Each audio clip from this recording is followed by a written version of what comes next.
Happy New Year, everybody, and welcome to episode 14 of the Nerd Herd Comic Book Club.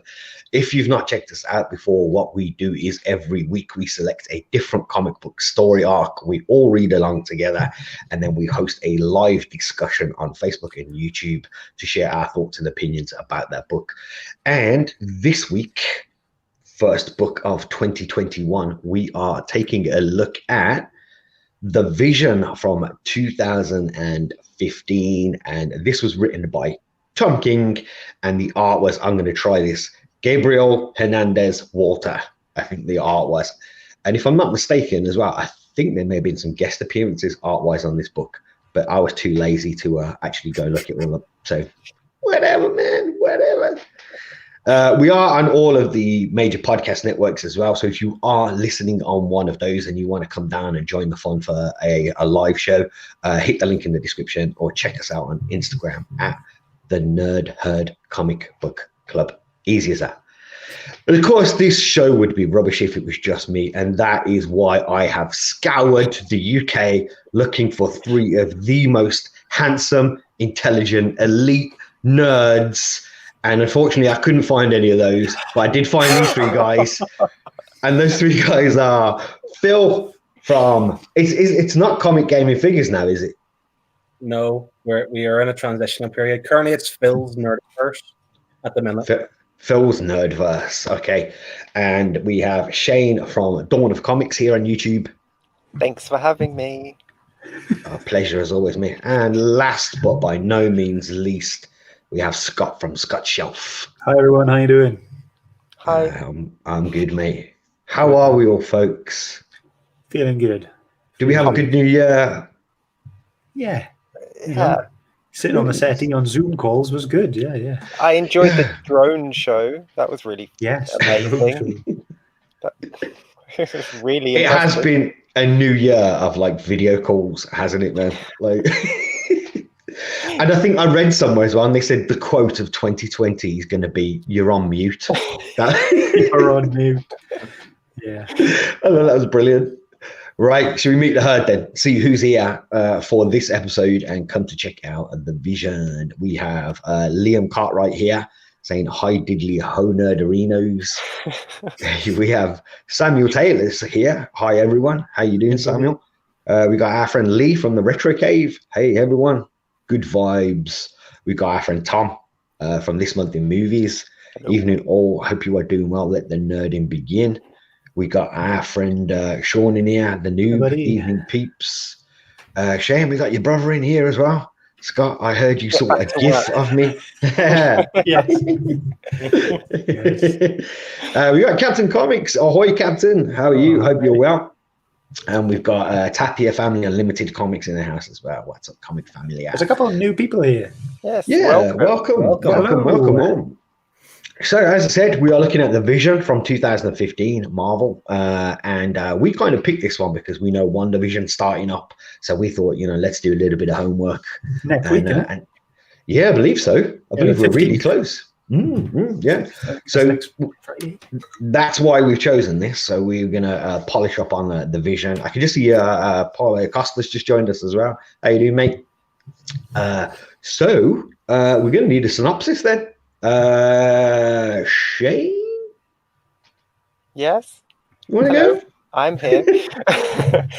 So the synopsis for Vision is it's a tricky one because it's not really superhero-y. It's more the life of him and his family trying to live a normal life and figuring out that it's pretty much impossible when you are a superhero. There are some superhero bits in it, but that's very back burner for the family stuff. It's very family orientated. It's just them moving into the suburbs and trying to live a normal life and finding, stages along the way that is just going to make that impossible for every single one of them. No one gets to live that normal life. The kids, the dad, the mum, everyone has issues. And yeah, it's kind of the exploration of humanity within a being that isn't human. Can you be, what makes human? What makes you a human? And it gets deep at times. Yeah, it's a very deep book, but that's what it's going for. Deep and dark. Yeah, And I think that's. boring. I think. Yeah. Thank you, Shane. Hold up. I think that's a great synopsis, though. To be honest, this is very much a story about kind of what it means to be human and what it means to be normal. I think is a question that he asks as well. So who's going to kick us off with the discussion? Then I think it's got to be it's Phil the money. Come on then, Phil. The money. You're why everyone's here, Phil. This is true. Y'all came to see me. All these new people are here to see me. I'm only here each week to see you, so. I mean, Same, yeah, cool. Yeah. To be honest, I don't really know what I think about this book. I liked it and I didn't like it. Some parts I really hated. Tom King has this kind of way about him where he gets this kind of underutilized, lesser known comic book character, and he just does what he wants with him, I'm assuming. And sometimes it's good, sometimes it's really boring. And this was one of the boring ones for me. There were good parts of it, there's no question, but there's too many Tom King stuff in this book that I didn't like. Too many Tom King tropes. Yeah, it's just like, for example, I can't even remember what issue it was now, where they were talking about like a computer mathematical equation. Was it A plus AP or something like that? And yeah, I think it wasn't it N and NP? Like one is a problem that kind of robots can solve, and one of them is a problem robots can't solve, or something like that. Yeah. That's what I mean. I didn't care. It was just boring. I don't want to read about some sort of philosophical turn on like a real life situation. Just give me the drama.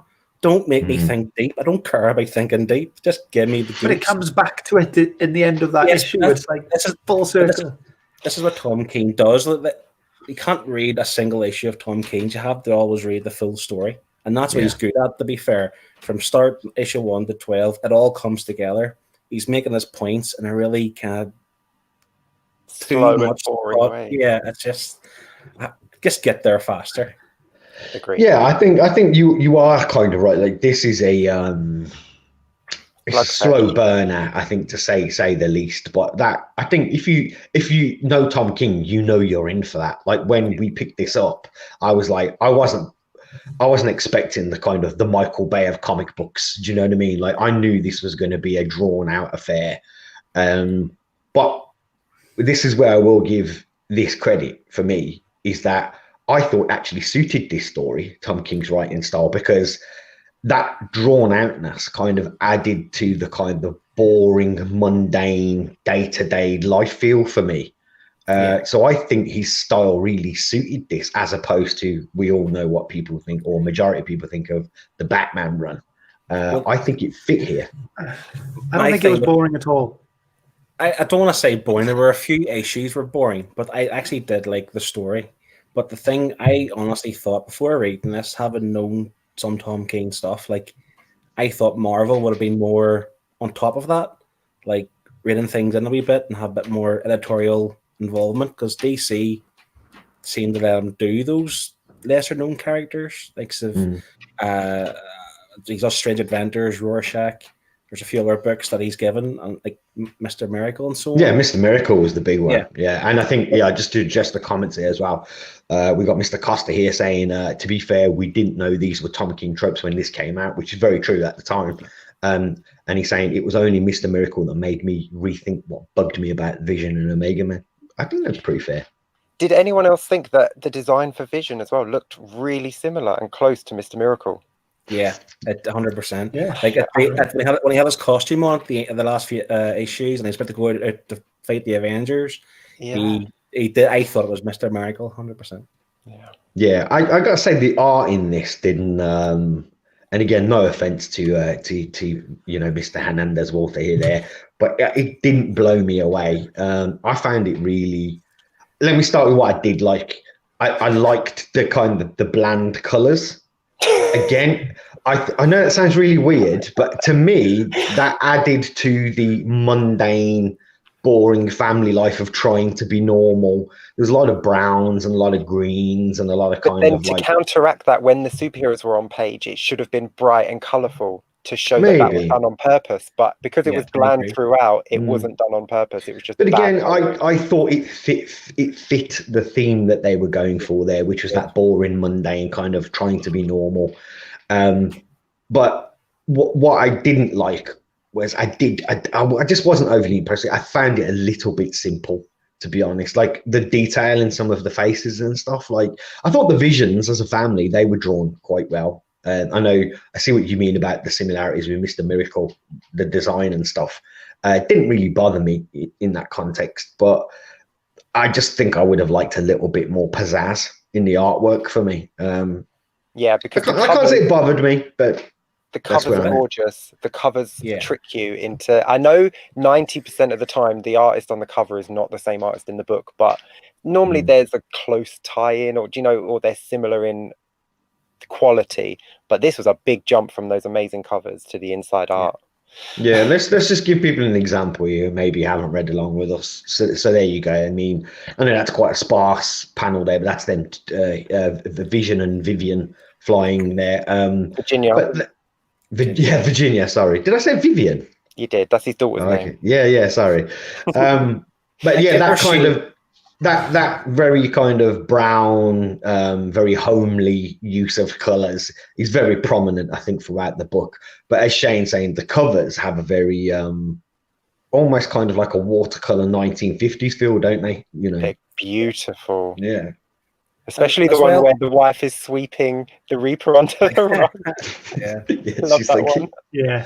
It's like what Shane's saying too, which I agree with. If they're trying to suggest that living in the suburbs is plain and bland and boring and simple, but like a simple human life, then what Shane's saying, once the Avengers are out fighting their battles against Gigantic or whoever they were fighting, it should be more colorful and bright. Like this is the city life, and then here's the suburbs. Yep. Scott's having kittens here. He just wants to get into this fight here. He has something to say. Yeah, you've been very quiet here, Scott. Come on. Time. Go on. You're all wrong. This book was so clever.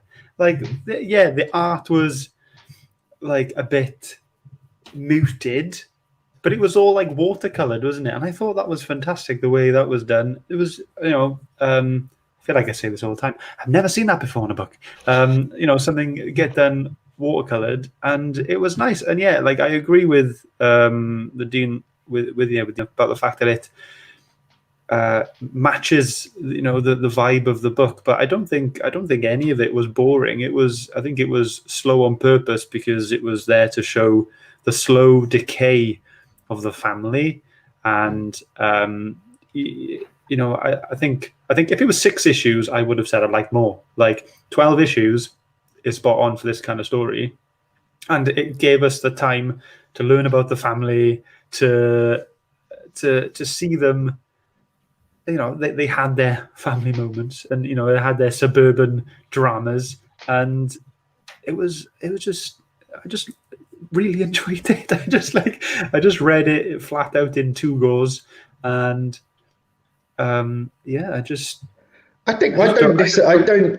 disagree with anything that you're saying there, Scott. I think I'm leaning more towards you, I think, than any of the guys here. But for me, like the only thing I kind of have an issue with, like 12 just seemed like a little bit too much for me for this. I think you probably could have cut this down to maybe 9 for me. I'd have done a solid 8. Yeah, I wouldn't have complained at that as well. I think it was just a teeny bit too long, and I think for me the story, this was, let's just rewind back a little bit. This was way darker than I thought it was going to be. Dark. This is a dark story, and I previously, like disclosure, like I'd read I think issue 1 and 2 before, but that's really before all the dark stuff happened. So I really had no idea that we were going to get super dark in this. Like I've got a panel here as well where you've got that. Did anyone remember what that plant is called? Something bloom, maybe. It's got the really the Everbloom. Ever something, yeah. It's got some strange name, hasn't it? But like the She's fact that got you can, the fact that you can only see the future if you imbibe that plant and then murder somebody and then imbibe it a second time. Like that's just one of the dark things that happen in this book. Really, I was blown away, and I like dark. We said before, so I was into that bit and the parallels with the mundane day-to-day family stuff and everything. This all made it feel to me like it was a bit of a kind of psychological thriller. I know you wouldn't really say it was, but it kind of felt like that at times. Like I had a lot of Ex Machina vibes. You know the movie Ex Machina? I felt a lot of that kind of tension and those kind of vibes from the whole thing. I felt a little bit icky while I was reading it. Every time Vision was with his wife, this creation that he created to be his wife, who had no choice in the matter, no say in the matter. And the fact that she was basically designed off Wanda as well, isn't it? Yeah, and just to be his wife, she had no say in the matter. She was his wife. That was it. That was what he wanted. And then so when you have the sex scene later on, it's like I forgot myself for a moment because I was enjoying the sex scene because he was getting distracted while she was undressing, and I thought that was a really human thing. It just thing. sounds so wrong. You're like, oh yeah, I was enjoying the sex. Yeah, no. But I just love that he just kept getting more and more distracted in what he was saying, and then obviously they have sex. But then I felt really icky because I was like, oh, she was created for this. She's like his sex toy, sex doll, yeah. And I was like, oh, this is. It was her choice, wasn't it? Is it? She was created. Shane, are you still healing from last week? She was ordered directly from Sextillion. That's where her parts came from. I was confused because her legs didn't go all the way up. That's what it was. I gotta be honest, that didn't kind of bother me, but for those that maybe didn't read along this week, they are all created. It's not like he just got married naturally. Like they are. I think we see that one part, don't we? Like where Wanda gives him her kind of digitized personality or something, and that's what he uses to kind of create. I don't know who he gets the kids from. And guess would that a combination? He says it's a combination of both of theirs together to make the children. Oh, so it was nothing to do with Wiccan and Speed then, who we know are their proper kids, like in that version of things. Yeah, you are right. He said it was a mix, didn't he, of their code and stuff in there. Yeah. But I can't say I found that too dark. No, it wasn't too dark because they're robots and you don't really care because they're robots. No one cares. But it was still just an icky thought that she was created for him, and I think that the whole issue where you kind of had Vision and Wanda's, the flashback of that whole little relationship there, and then when you find out that like when he creates Virginia. And he basically goes, your name is Virginia, you will be my wife. I get where you're coming from, that is creepy, but at the end of the day, like he's a robot. There's no one else of his kind. He's trying to give himself companionship. But it is a bit creepy that he's used Wanda's personality and he just go in, I've lost the love of my life, so I've made you to replace her. Just it's a bit creepy, but to be politically correct, they're not robots. I can't say that. Synthezoids. Sorry. Yeah. So I'm not very PC. Or if you're gonna be a racist, socket lovers. Socket lovers. That's what they get called, don't they? The comic book. That was good. And then Virginia breaks a child's nose.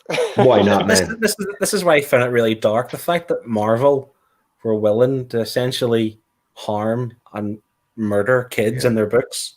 It's like, what's strange, like for Marvel to do that.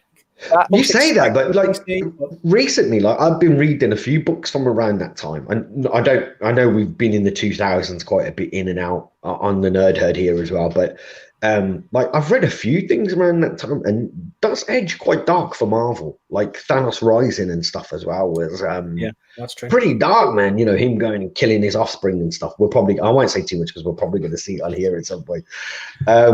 But yeah, I thought the same as you feel for a Marvel book.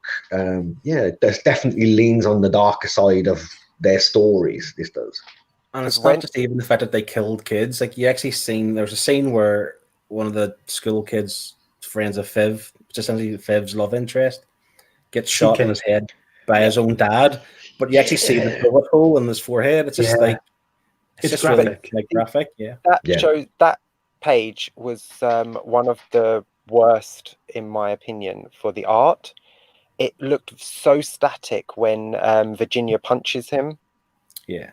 It's literally just her with her arm out. Like, there's no motion in this comic. The art is just, it's just drawn. It doesn't feel like the characters are moving when you see a scene where they're supposed to be moving, or a panel. I agree with that, mate. It does have a kind of flick booky feel to the art. Where does that make sense? I don't mean literally, but like you've just said, there isn't a lot of sense of motion and moving around. Really, is that more like limitation from like the water painting style kind of thing? I was thinking more to do with the characters themselves. They are robots. They don't have the same, articulation. No, but you can still show movement in your art, and I think that's lacking in this book. The motion is lacking, because that punch. I'm with Shane on this one. Yeah, it's not terrible art. I'm not going to say it's terrible. I mean, we've had some books that have been terrible art. I'm not going to lie. This is adequate. Mediocre. It'll do.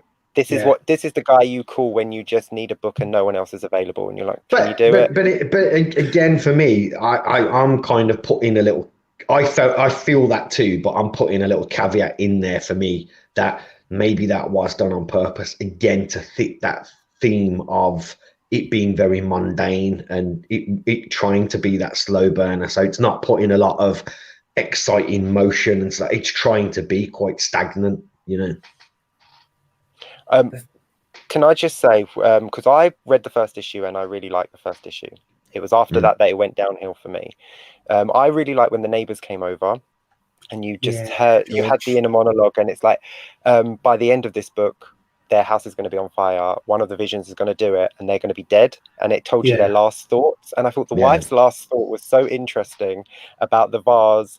Why was it empty? And then we get the answer to that, why it's empty. And then we get another question, why would you even create a vase if every flower would die when you put it in? I thought that was something, it didn't need to be in the book, but I thought that was really interesting. I thought that was really great. And I was really, I don't want to say looking forward to them dying, but I was looking forward to the build up to that and to see what would happen. And it was so anticlimactic. It was literally just, Vincent just fires his glass and it goes into their house and they die. What I liked about that was I guess the maturity of it, in terms of how they expect the reader to remember it, because they just shown like one panel of the house burning and that was it. Like there's no like narration going, oh, by the way, remember when I said this? You know what I mean? Like, I felt it was so anticlimactic, and no one even tried to save them. It's the same thing that you're saying, Scott. Like the dog at one of the leaves or the flowers from the Everbloom, and then I didn't even think about it. Just see the picture of him eating the leaf, and that was him. And he died, and that's when Virginia took the leaf from his belly and ate it, and obviously she and I see the future. So those kind of things, like, even though it happened like 8 issues prior, that's what I like about Tom King. He does bring it back that way. How did you see the future though? If you had to eat the flower first and then eat it again? No, you have to. Something has to eat the flower. Then you have to kill that. You have to murder it, and then you have to eat it. Right. It has to be consumed twice, and the second time has to be via murder. Right. That's why the dog, because she kills the dog, doesn't she? And then that's when she eats that flower and stuff. I found in this that I loved the family. Like, I loved Virginia and Vin and Viv and all of that. But I found like they didn't really add much on an individual level. As a family unit, like, that the purpose was clear and it was there, but individually I don't really think that they stood out as characters. I loved the way though, like, they would go to a restaurant and order food, and the wait, like, you sure you want to bring the food out? It's like, no, we're not eating food, we're just here for 45 minutes, then bring the bill, then we'll go.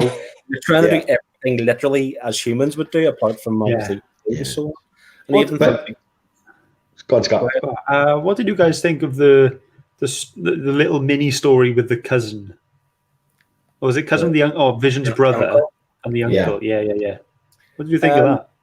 I didn't know the character, to be honest. I think he is known in some other books. I think he is this guy, but It was so obvious though that he was there for nefarious reasons. Yeah. And the way he was just torturing Vincent was just atrocious. That was just disgusting. And I was so on board when Vision wanted to kill him. I was like, yeah, good. He killed your son. Go for it. Go kill him. Yeah. I think that was what we're trying to get. Shane's at it again. this is the other thing I liked about the Eye book. for an eye. The robots, or the synthesoids, whatever they're called. That's it. They take everything so literal. Like whenever Vision was thinking about what to do with his brother, I've scanned all religious books and philosophical cultures, and it's just like, and I know what I have to do. Like he has to like research what humans do and then do it. I quite like that aspect of it. Just quickly, we've got we just catching up on the chat here as well. We've got Mr. Costa here as well saying, if you want to see Marvel's most horrific child's death, check out AMIGO the Unknown wrap up in Defenders 76 to 77 back in the 70s. There you go, folks. If you want murder and death, go check that out. That's what you like. I'm definitely going to have a look now. I'm like that. People go, don't press that button. I'm like, what button? And we got Liam here as well, who's saying, was anyone surprised he was spying on them? I guess with the Encore, it was so obvious. I think it was, wasn't it, to be fair? I wouldn't say I was surprised, but it was like, it wasn't the only thing I was expecting. You know what I mean? It was just like, when it happened, I was like, oh, okay. You know what I mean? I wasn't like... But at the same time, it was, I don't think maybe that was supposed to be a shock plot twist kind of moment. Like he was there in the end to kind of justify the means of Virginia and that vision that plays out towards the end, isn't it? Between those kind of three characters. So I don't know whether it was supposed to be a surprise or not. Look, if we hadn't had the issue before, the big splash panel at the end of all the Avengers talking about Vision, then maybe it would have been a surprise. But because we saw them, we were like, okay, well, they've obviously sent him to spy on Vision.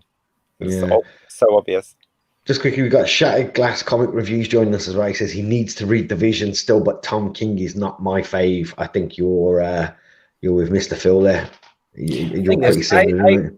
I do read a lot of Tom King books. Just I keep getting burnt on them because the stories are good when they all come around as one story, but every time I read his books, like this one, there's maybe 3 or 4 issues. I just like, why did you even put me through that? And that's the same with this one. I got confused. I thought this was Tom Taylor. If it was Tom Taylor, we'd all be crying right now. Yeah, because I was reading it and I was like, this seems really, really slow and boring for Tom Taylor. I think I was like 2 or 3 issues in when I actually looked and went back to see, like, and looked on the cover, because obviously I looked at every cover because they're gorgeous. And I think that's when I finally clicked when I looked at the name. I was like, oh, it's Tom King. That explains it. But yeah, I was expecting Tom Taylor from the start. I don't know why. I get them confused all the time.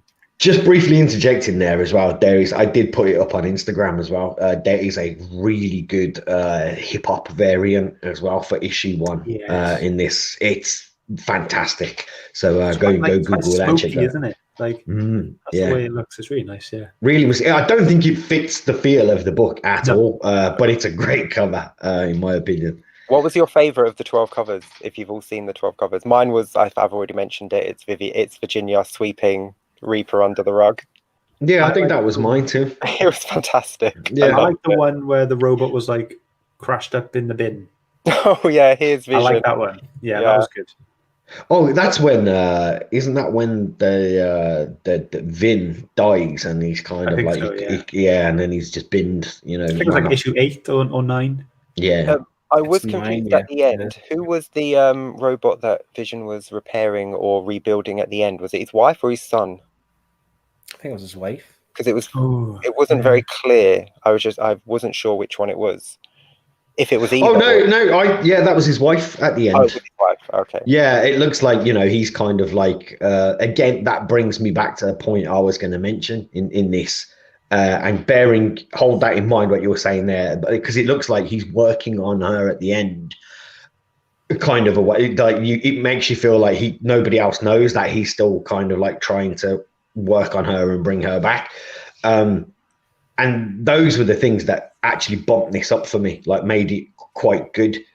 And it was those moments where it was asking those questions where, like, what is normal? You know, like normal to one person or one family is completely alien to another person or another family. I loved that about it. And the kind of messages of that intolerance. A lot of the neighbors are kind of, oh, they don't eat cookies, and, you know, treating them differently and stuff when they're trying to fit into, you know, the neighbor's world and stuff. Like, I liked all of those messages a lot. And the big one in this, I think, is this whole thing seems like it's a bit of a fable for kind of what makes us human doesn't always make us right. Mm-hmm. Do you know what I mean? And that ending kind of hit that point home to me, because I don't think it was right that he was working on her. Yet that family, you know, draw to him, it was right, you know, because that was his wife. You know what I mean? Yeah. And it's easy to just build another one, you know. Yeah. And plus, I seen that as a, sorry. Go ahead, Scott. Sorry. I don't know where I was going with that, but yeah, like it is like, you know, from his perspective, they are just synthezoids and they can just be rebuilt. So, like, you know, is someone dies and he can just go, oh, I'll just do another one. You know what I mean? And it's just it is that kind of.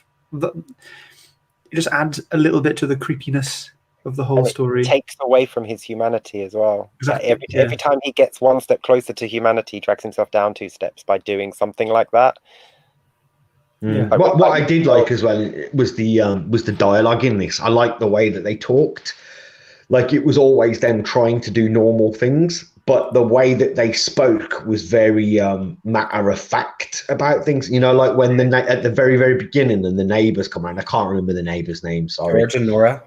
George and Nora, yeah. When they come round, they have that discussion, don't they? Where I think she says they seem kind, and he's like, no, they're nice. And she's like, well, what's the difference between nice and kind? And they get into this very matter of fact. Yeah. It's not an argument. It's this kind of very kind of matter of fact. What's the true definition of nice and kind? And, you know, it's that kind of stuff. I really like that, though. They do that a couple of times because she asks him to repeat something and he tells her to just play back her memory. Yeah. And she's like, but I want you to say it. And he's like, oh, well, what's the difference? You can just play back your memory. There's no need for this. This is a waste of our time. What's the difference? I also really liked when they were being like interviewed by the police and they were like, oh, can anyone confirm that? And he was like, yeah, I can. Yes. I can confirm that. Like, that was so cool. And I was like, yeah, go on. It's like why would I lie? I can confirm this. And but we know that Virginia does lie at the end. Yeah, but we know Vision does as well, because she lied at the beginning when she told him what happened to the Reaper. That was a complete fabrication. Yeah. See, this is what I was thinking. That was technical term a whopper. That's what that was. Like, Tom King made these characters. He made them human by the fact that she lied, so she's also trying to protect her family, and she's almost desperate and kind of what people would do, I suppose. And when you mentioned earlier on at the end when Vision was working on another robot, possibly for his wife, like, I see that as some sort of PTSD, like he's grieving, but he can actually do something about it. Like, we can't just dig up our loved ones and fix them. He can do that. So, like, I think he's made them more human that way in terms of like the depression and the kind of anxiety and even and anxiety too. You say there about the depression and anxiety and stuff. Did everyone obviously clocked that? You know, like when Virginia's talking and she's like, "Oh, I can't fix it," and she kind of repeat like, "Fix it, fix it." Like she's having some sort of kind of like internal breakdown. You know, like, I love the way that the dialogue was written in this. I'll be honest, that was the biggest selling point. That and the messages behind it for me were the best thing about this book. The only time she didn't stutter or repeat the words is at the end when she was just like, here's the plan, here's what I'm doing, here's what I'm telling the cops. There was none. It was just like, here's what's happening. So whenever she's like kind of more cold-blooded, there was none of that kind of like apprehension. She did the same thing that Vision did when the cop asks if anyone can confirm her story, and she says, yes, I can. She does. That was really cool. Yeah, just I to have to catch get up on the questioned by chat the police, here. that's what I'm going to say. We've got Sean here saying playing back the memory like an episode of Black Mirror. Yeah, totally. Yeah. Definitely. And Liam saying, I know it's simple and started early on, but I liked Virginia's loss of control being shown through the repeating of words. Yeah. And that would get worse as it went on. I thought it was just a typo at first. Yeah, I liked the way it crept in, and then it became like a big part of her mental being at the end, you know, like her state.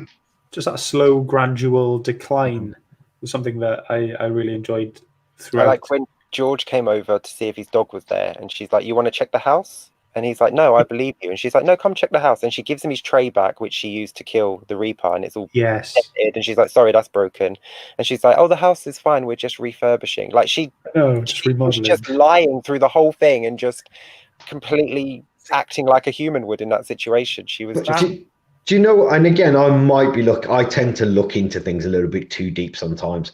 But again, with bearing in mind the messages there as well about normalcy and all of that, that whole collapsing of that kind of mental structure, to me, kind of maybe hinted at, you know, like if you're trying to adhere to a normal that isn't your normal, like you're trying to be something that you aren't naturally, you know, that's the implications of your mental health, you know, that it wouldn't be good for you, you know. Like, again, I thought it was really clever, those messages there. Yeah. I do have one question. Oh, sorry, go on, Phil. No, you go ahead, Shane. Let me just say, before you do, let me just say hello to Arcade Pop, who's joined us as well. How did you? My question is, they're the visions. It says it on their mailbox, the visions. So you've got Virginia Vision, Vincent Vision, Vivian Vision, and Vision? Is it like a Mario Brothers thing? What's so is he Vision? I don't know. He's like Seal, it's just Vision, like Cher. Just like Cher, Madonna. It's like Shell. Like shit. Oh, dearie me. Okay, folks, let's have a quick conversation. Because obviously, you know, the show starts soon. I think Tom confirmed it was the 15th that starts. Yeah. Do we think, again, because there's very little known about this show, seeing as we're pretty much right upon it now. Do we think that we're going to see elements of this in the show?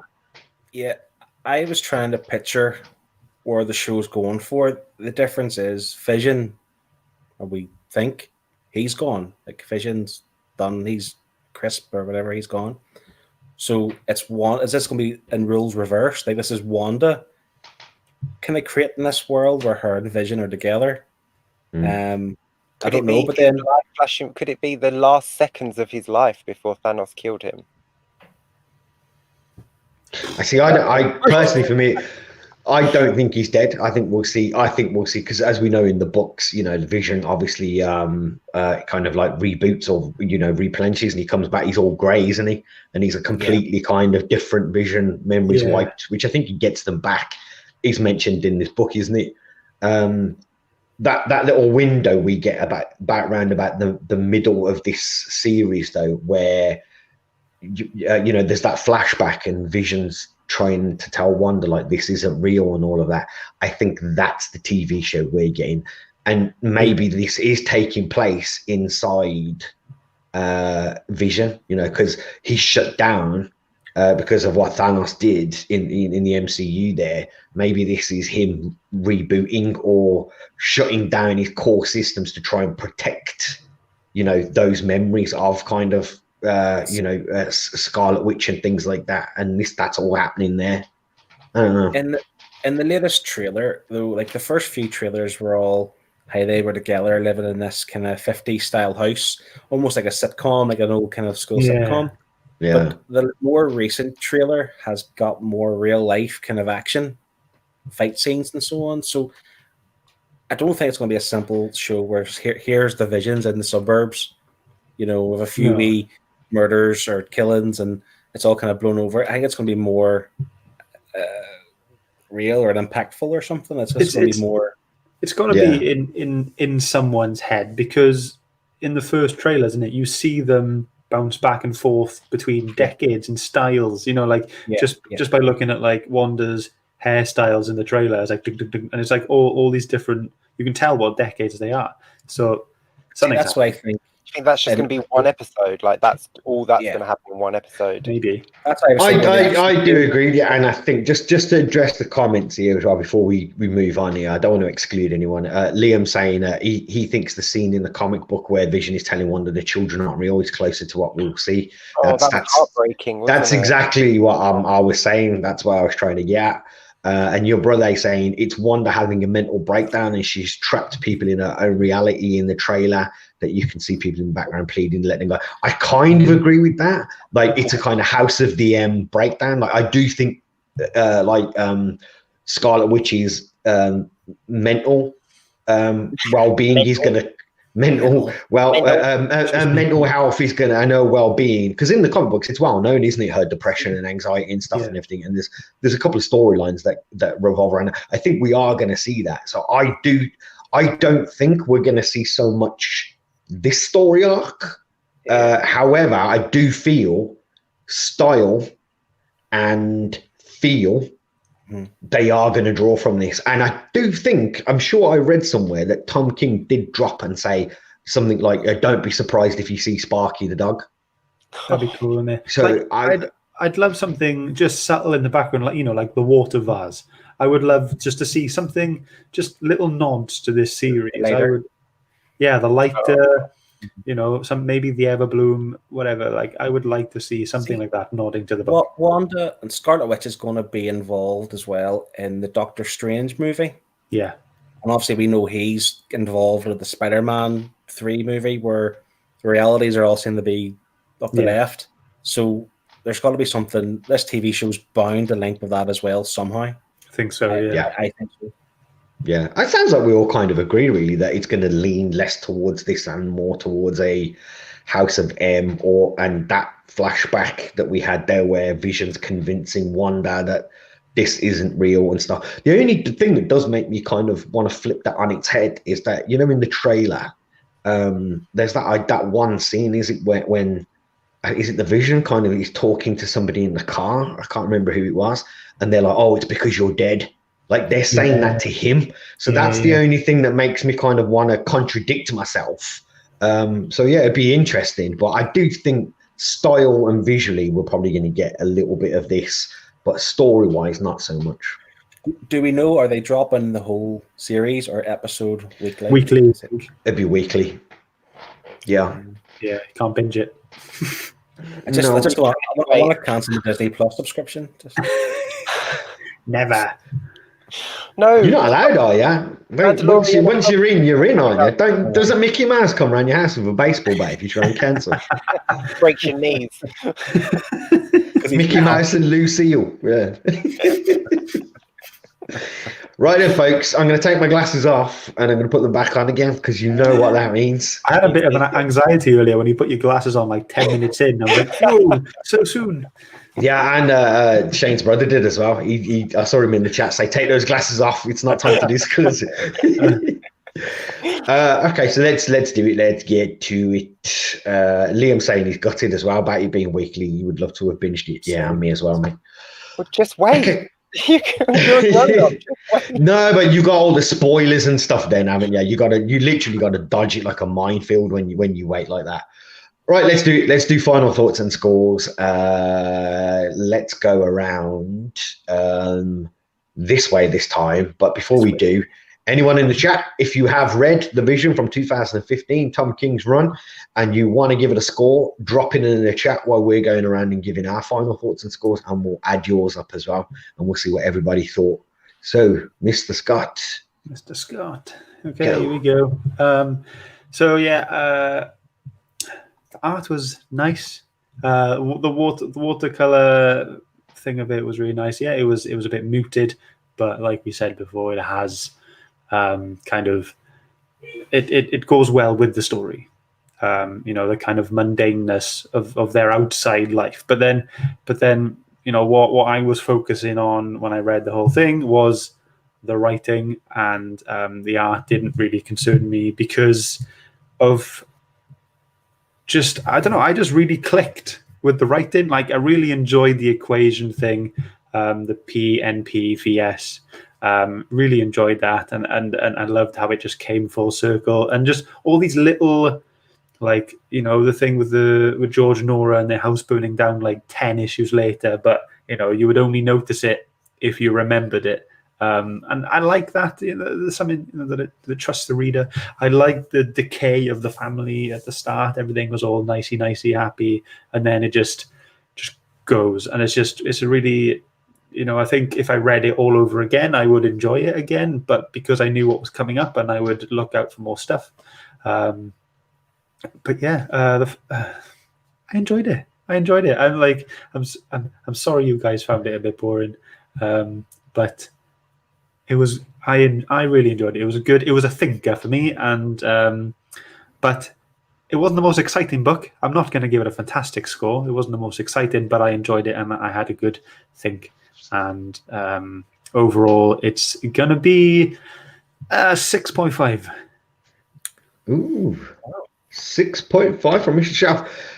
I will say, before we move on, I thought you'd go higher than that, mate. I wanted to, but I don't know. It wasn't like it gripped me, but just at some point, you know what I mean? It kept me bobbing, you know what I mean? I wasn't up here the whole time. I was like, okay, this bit's cool, and I'm down. Right? Oh, this bit's cool, and I'm down. So yeah, so that's what it was for. You know, the art wasn't the best, but it was the writing that kept me in. Okay, Shay. I've never been a fan of Vision. He's boring. Boring in the films, boring in the books. But fighting talk. It's just boring, but I quite liked it. It started off really good. The first issue did grab me.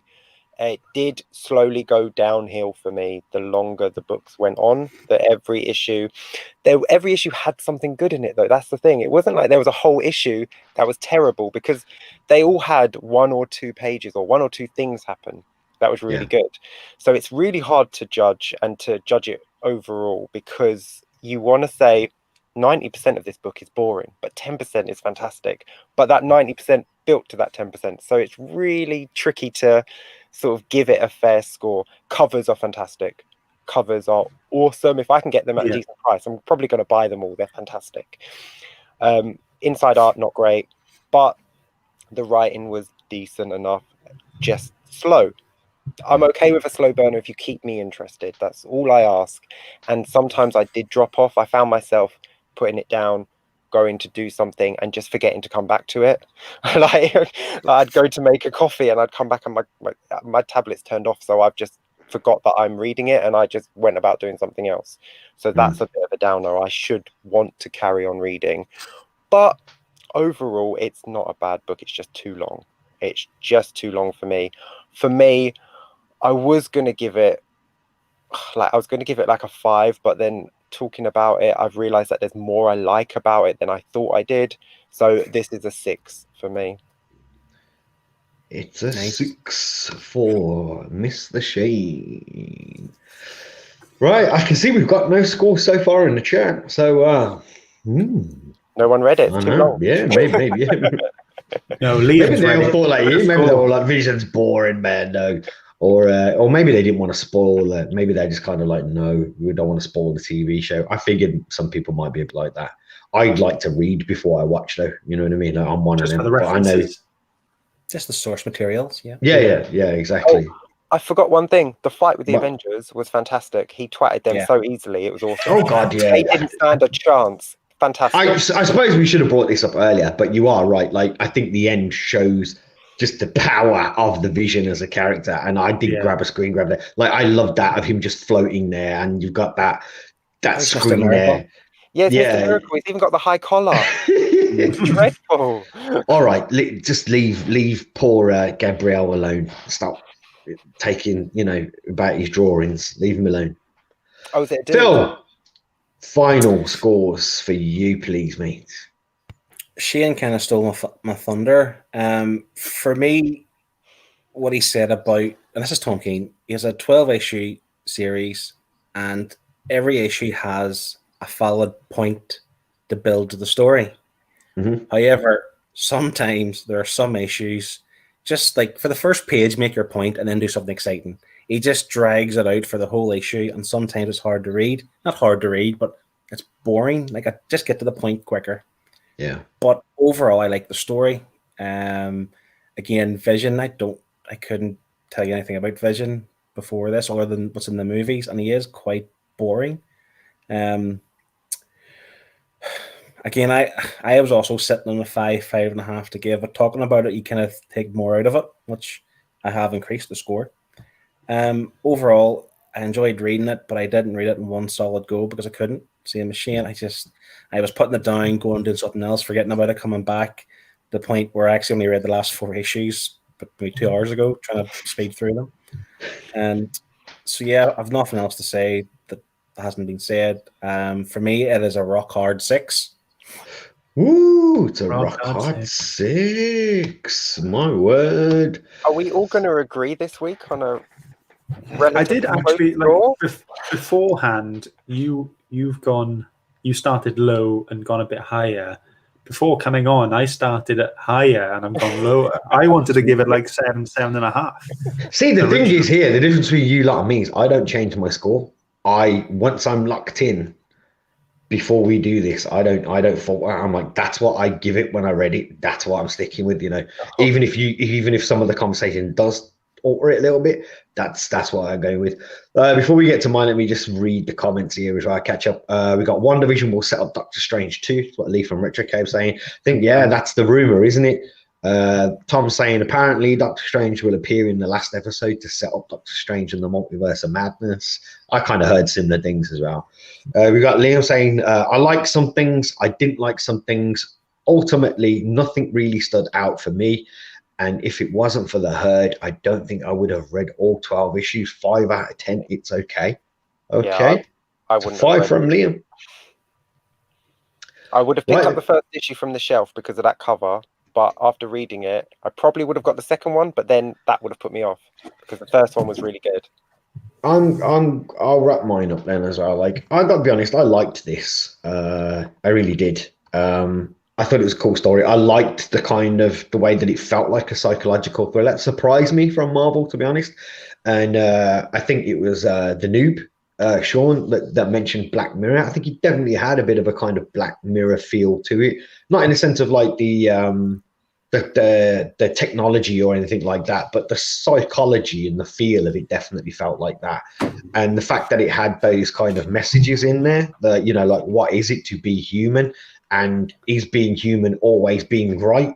Like, I loved all of that. And like we said, the comparisons against the mental health and trying to fit into this normalcy and stuff, like, all the messages and stuff were there for me that made this like a really good read. It was a thinker, like I think Phil said earlier, and I know that's where the polarization is going to come, because some people like those books that kind of are a bit deep and make you think, and other people don't, you know. So that's where I think you're going to get people torn on this book. I liked it.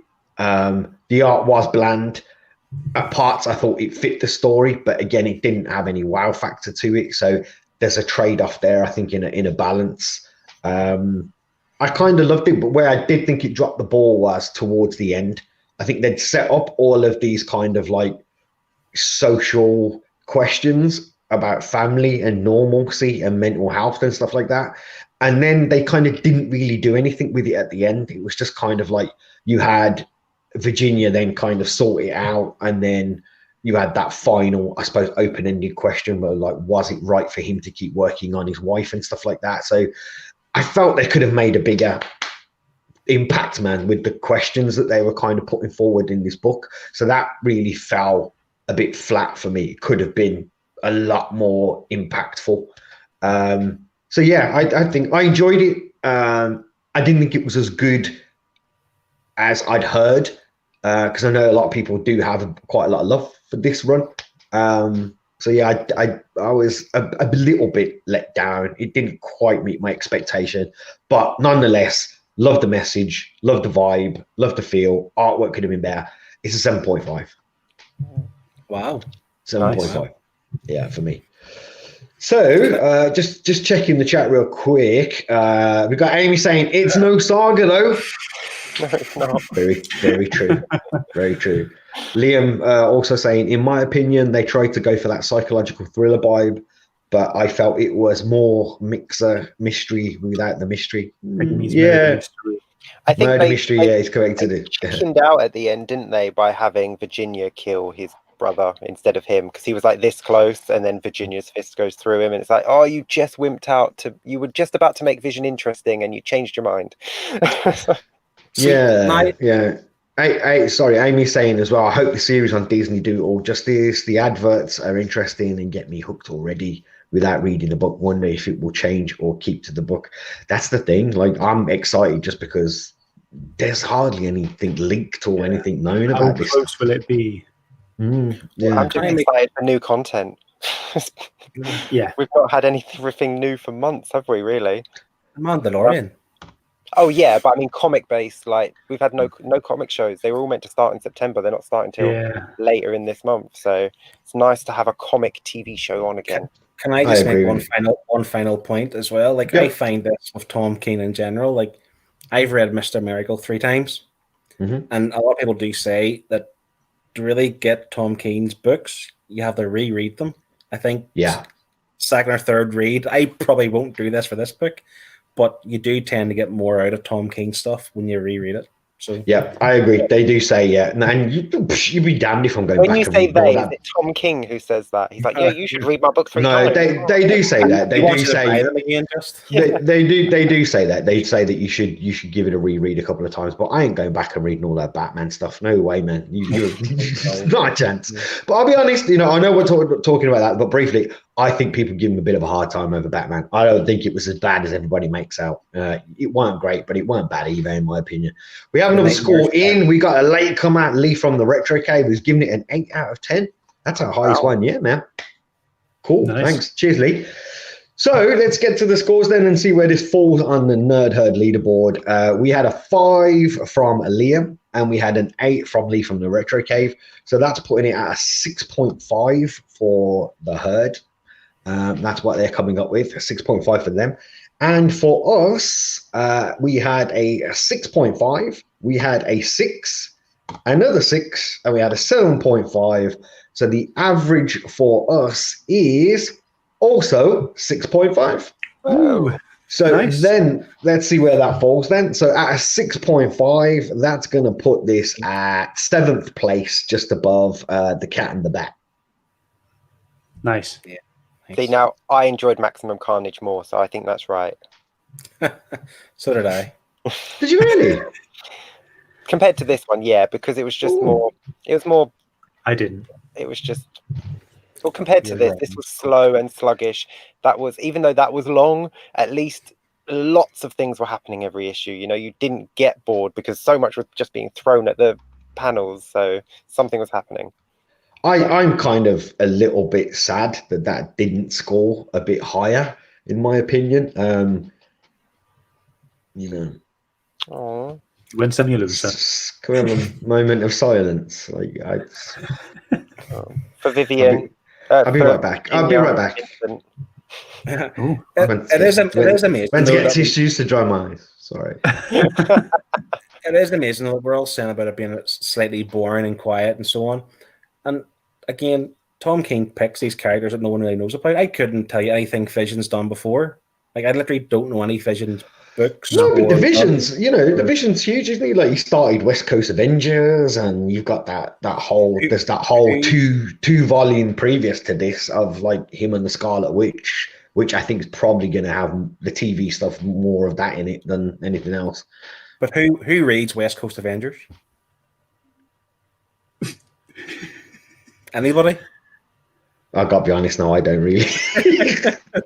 Nobody reads it. That's why I don't know why they're pushing it. No one reads that rubbish. I have got a ton of it though. I'll be honest with you, in my boxes, but I've never gotten around to reading it. I'll be honest with you. All those blind boxes, people trying to get rid of the copies of West Coast. I think that's how I've acquired it. Yeah, it's literally just through mystery boxes and things like that. It's like, another West Coast, Yeah. But I will say, lots of people have good stuff to say about it. Oh yeah. It's not a bad series. The only way I knew Vision before the movies was a trading card that I've got from one of my Marvel sets. Like, it's a really gorgeous card, but that's the only way I knew him. I haven't seen him in anything.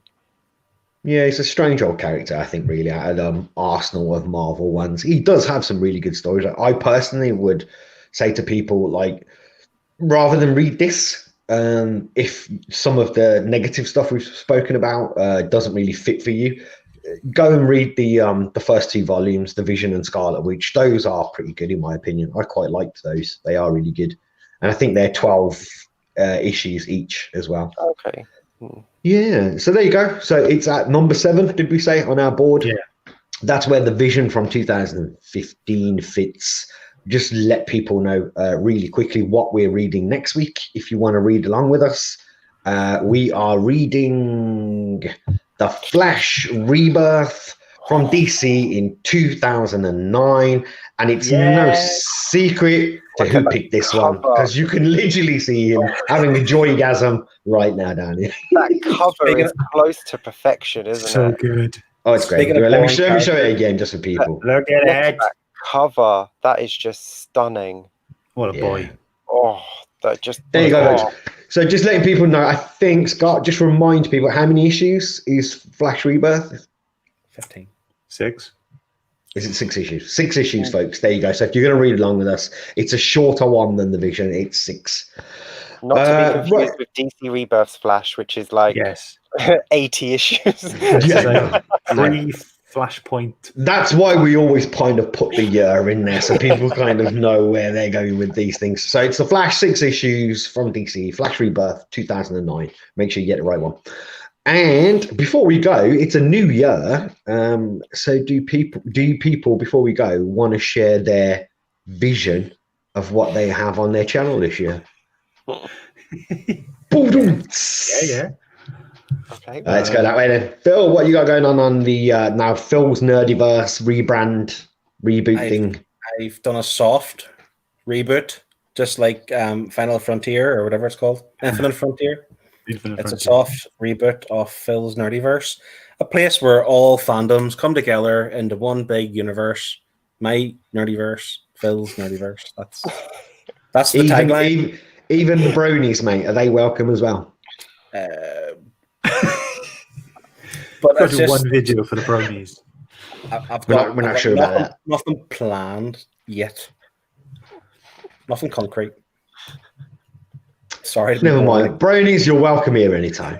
Do you not worry about it. Does that mean we have to read like a My Little Pony book? Is it? I think we probably should. I heard that the Transformers one was pretty good. Yeah. The Transformers and My Little Pony. That was pretty good. Why not? Phil, is that you? Is that? Yeah, that is me. That's for now. Sorry, I have nothing more to report. Mr. Shane, what's going on over in Dawn of Comics? For January and February, I shall be reading and reacting to every issue of DC's Future State lineup. Torturing yourself, mate. I know, it's you lot. You lot told me to. So it's gonna be a long 2 months, isn't it, man? Wonder Woman. I started off with Wonder Woman. Everyone should check that out, because that video is hilarious. There's a sheer lack of enthusiasm for that book. The start of it just goes. Yeah. Is that you, Shane? Yes. So Batman's out tomorrow. Oh no, no, it's not. Batman's out now. 10:30. Yeah. Oh, there you go. Then we've got a new video going on over on Dawn of Comics right now. Scott, how about you? So I'm hoping at the end of every month I will be bringing a new show called Comic Airwaves, which is it's a video-styled radio show based on comics, and it's going to be fantastic. It's going to be community-driven by you guys, so whatever you want, I'm going to try and sort it out. It's going to be fantastic features. It's going to be really fun, really interactive, and I hope to see you there. And Philip is going to be my wonderful sidekick co-host. He's going to be a dream. And also I am working on a D&D adventure, Dungeons and Dragons adventure, with Philip and Shane and two of my personal friends as well. And we're already been recording for that. And so we're just going to be recording a few more sessions, and then that will be coming out weekly. When does your airwaves? I don't start? have a date yet, but it will be towards the end of the month. It will be the end of every month. He's just waiting on his co-host to kind of sort some stuff out. I'll be the weatherman. I'll pop on and just tell you what. Okay. Right then, folks. There you go. That's the lowdown on what's coming from all of these guys. You know what we're reading next week. As I said, if you want more updates, check us out on Instagram at the Nerd Herd Comic Book Club, and you'll find everything there. And all that remains to do then, folks, is get your waves out. I was waiting for you to say it.